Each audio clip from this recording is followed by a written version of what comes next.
My eldest daughter, Nicola, we think she had Rett syndrome. Rett syndrome was only named in the 80s and she was born in the 70s. Nicola needed to use a wheelchair. She didn't use words to speak. She needed a lot of support. But for us as a family, she was just one of our 5 children. Sadly, Nicola died in 2003. But before she died, I learned lots from her. She had a wonderful life, and that's some of what I want to share with you. I've been involved in Partners since 1999.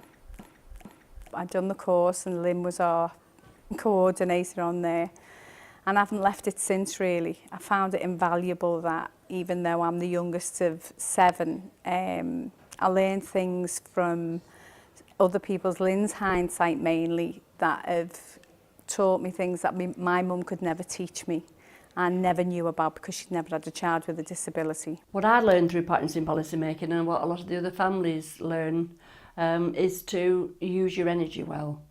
So a lot of my energy went on being angry with people and not knowing where to direct that. And often the only people you get to meet are social workers or frontline workers, health workers, people who don't have a lot of say in things really. And you get to meet them often when you've got a need. So you're not meeting them for a comfortable chat, you're meeting them when your child's got a need for something. And it's usually quite critical. When I had Sophie, she was born at 27 weeks, so I wasn't quite 6 months pregnant. So she was born with a disability, and the expectation was that she was never going to live, so you were going home with that thought. At one point, Nicola needed an operation on her legs because her tendons were shortening because she used a wheelchair and she didn't move about a lot. And one of the problems was that her knees started to rub together. So I saw the solution as being, she needed a little wedge made of a sponge to sit between her knees. I've seen one somewhere. A little wedge made of a sponge, sit between her knees, just to hold her knees apart until she had the operation. So I went into the service system to try and access this, and she was assessed over the telephone, which wasn't terribly helpful. But apparently this wedge was ordered. It arrived 3 weeks later, and it was 3'6" by 2'9". And what I did was to blame the system. So my emotion that I used was anger mainly. And I thought that everybody who worked in the system was holding things back deliberately rather than giving us what we needed as a family. And I soon learned that that's not true. But I need to teach that to the families who come on the course. And then when they start letting you have physio and things like that, the expectation was she'd stay at home with me and she wouldn't amount to much, and that you could have another child. Because she needed a lot of support, and I wasn't able to do a lot of things for her, and I didn't know a lot about the service systems. It was frustrating.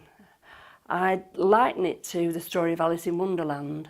It's a bit like falling down the rabbit hole in Alice in Wonderland, where Alice comes out of the rabbit hole and she meets the White Rabbit, and she meets these other characters, and they think they're making sense, but they're not making any sense to her. And it was a bit like that. I met all these people who thought they were saying helpful things and telling us the things that we needed to do, but I didn't understand how the system worked and what was going on. And it's the same for a lot of families. She's the youngest of 6, and we just wanted the same for her as what they'd had. But that wasn't we were going down a special route, which was really quite lonely. And instead, when she was 10, we took a different route, which enabled me to get her back into the mainstream of life and the ordinary things. When people come on the course, quite often, they're either bewildered, angry, frustrated, tired, because they've been trying to access systems that they don't understand without any strategies or information.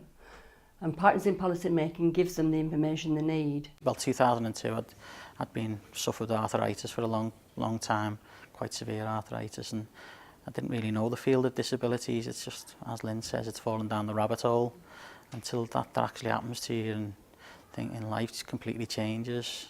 So on the course, it's just having that network of people there. You know, you've got any problems or issues, and you're still learning every day. It's still a learning curve, but it gives you the knowledge to go on from.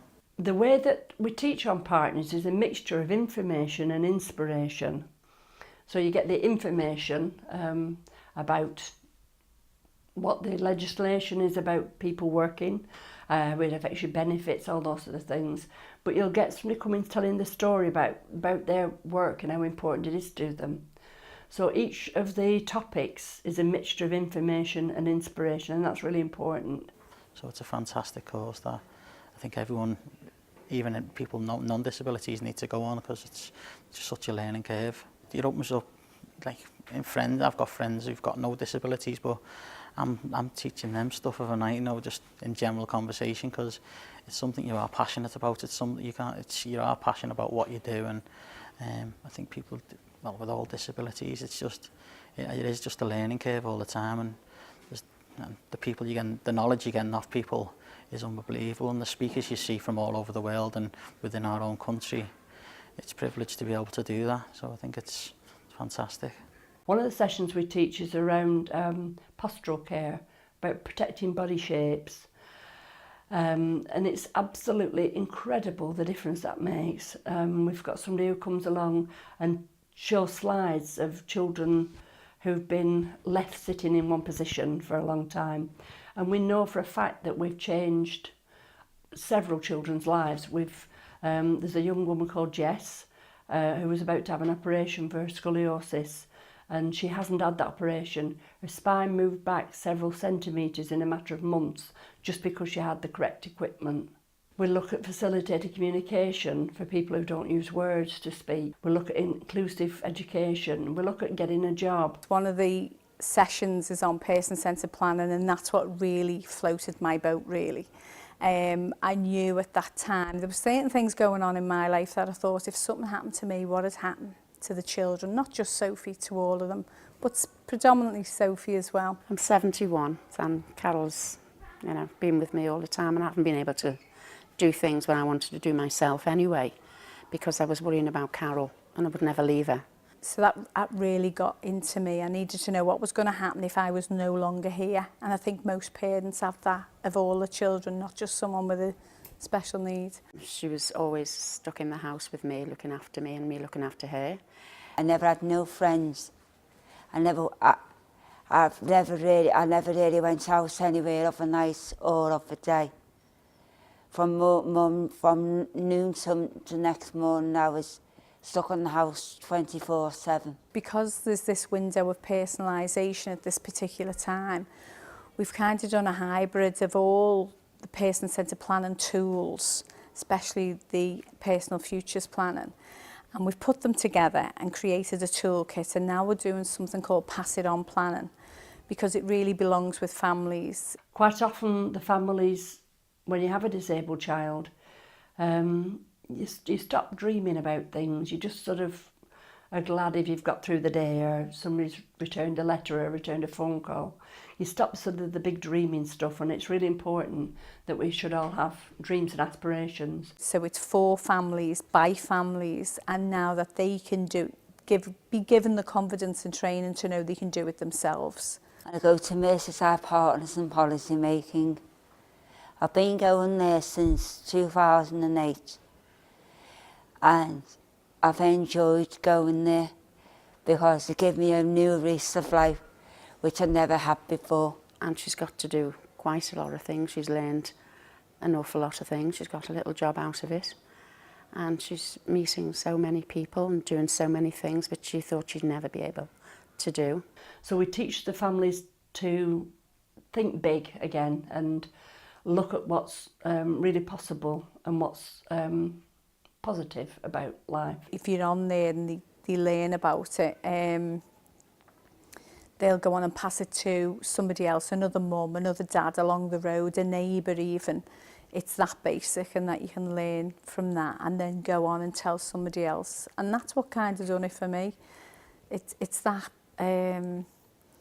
knowing that you're not going to do any harm and that you're actually changing somebody's life for the better. You're sharing the things that you found out, so they don't have to go through it all themselves.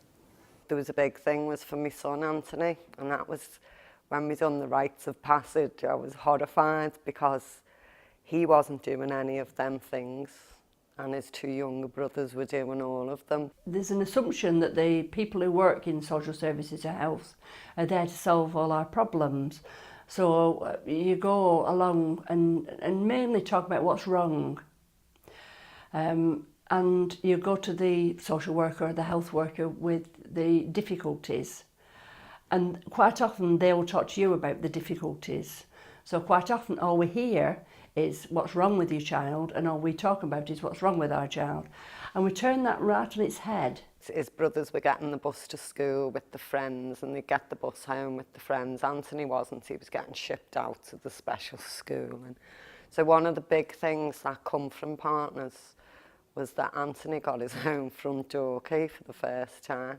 Instead of describing our child by the labels, and I hear parents saying, I've got a Down syndrome, or I've got an autistic child.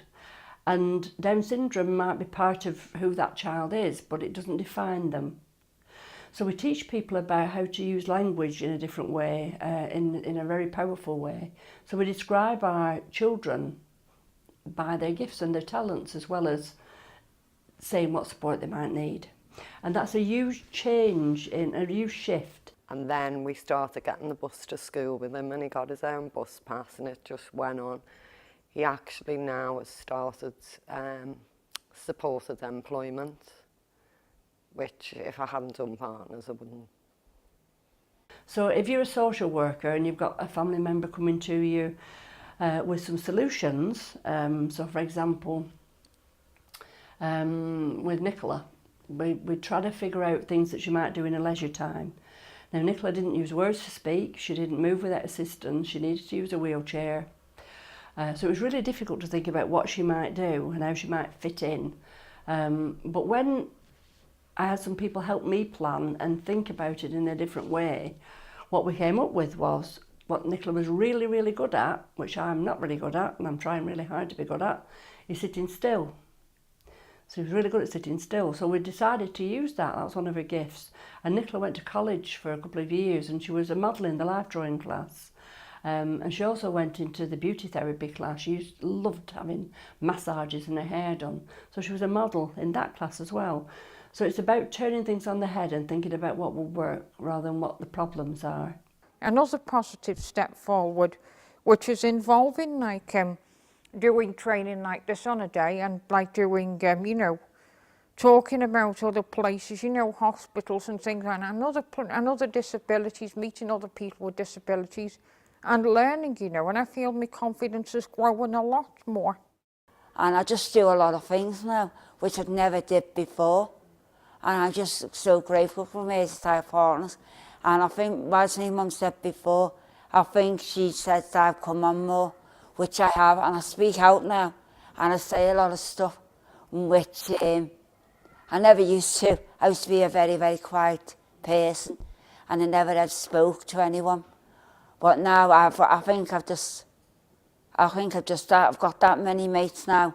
I don't know which one to go out with. So supporting people properly is really important. I've mentioned supported employment. When I talk about supported employment or supporting education or anything else, it just means figuring out for that individual. So in the past, we used to think about what this group of people might need. And now we've moved on to think about what individuals might need. I mean, for me, it's been quite, you know, a big jump, you know what I mean, because I mean, it's taken me time to get used to it, but I mean, like I have a learning disability, and unfortunately for me, things like, you know, Colin's just mentioned, it can be quite a way forward for me, because they never had nothing like this many, many years ago. And I keep on thinking how lucky we are, because with everybody cutting costs and things like that, they could very well have done the same to us. When I first joined Mates Type Partners, I got a card, a bank card, which I've never ever had in my life. And I went to a bank and got some money out. In my first time, I went to the bank and I got money out of the bank. It's the first time ever in my life I've gone to the bank. So getting the right support is crucial. But it also saves a lot of money for the service system if you're not asking for things you don't really need. You know, I don't know, at one point we ended up with a garage full of incontinence pads. with 4 different bath aids to help Nicola get in and out the bath. None of them worked. With 4 wheelchairs, none of them were the correct wheelchairs. So after going through partners, it helps people to figure out what they need, how to access life solutions as well as service solutions, and take from the system just what they need, not everything they can get hold of. So Sophie actually benefited immensely from, you know, Nicola's experience. I know Nicola never got to go to mainstream anything, you know, at school or that, but Sophie attended mainstream school, even though I was told, you know, that she never would. She's gone on to do A-levels, even though she's got a developmental delay, and she's also just got a 2-1 degree at uni, which has only happened because of partners, really. Because, I mean, I'll tell you what, I mean, you can get an awful lot out of partners and policy making. I've gone like onto like better things in my life which I'd never had before. And hopefully we will always still keep it up, and hopefully we'll always still keep on having partners and policy making. I felt as though I'd been doing the wrong thing for the first 10 years of Sophie's life, and I just think this is the way forward, to teach people for what they truly need, not what's on offer.